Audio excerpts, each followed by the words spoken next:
बाळा, तू दर गुरुवारी माझी मनोभावे पूजा करतोस, माझ्या चरणावर डोके टेकवतोस, पण तुला नेहमी एकच काळजी असते, माझी सेवा स्वामीपर्यंत पोहोचली का?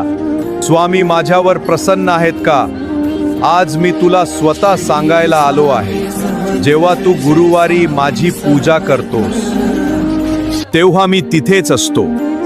मी माझी उपस्थिती दर्शवण्यासाठी तुला 5 शुभ संकेत देतो. नीट ऐक आणि लक्षात ठेव.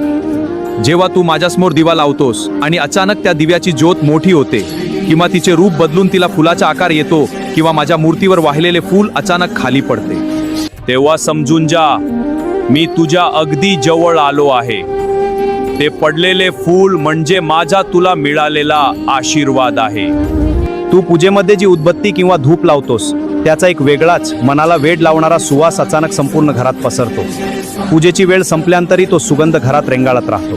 तो सुगंध दुसरा काही नसून माझ्या अस्तित्वाची ती साक्ष असते. माझी आरती करताना किंवा श्री स्वामी समर्थ मंत्राचा जप करताना.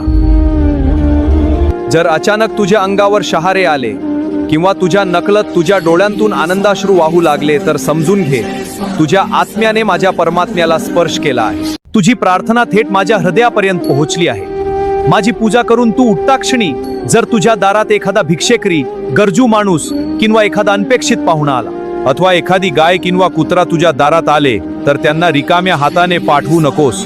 त्या रूपात मीच तुझ्या भक्तीची आणि दातृत्वाची परीक्षा घेण्यासाठी आलेलो असतो.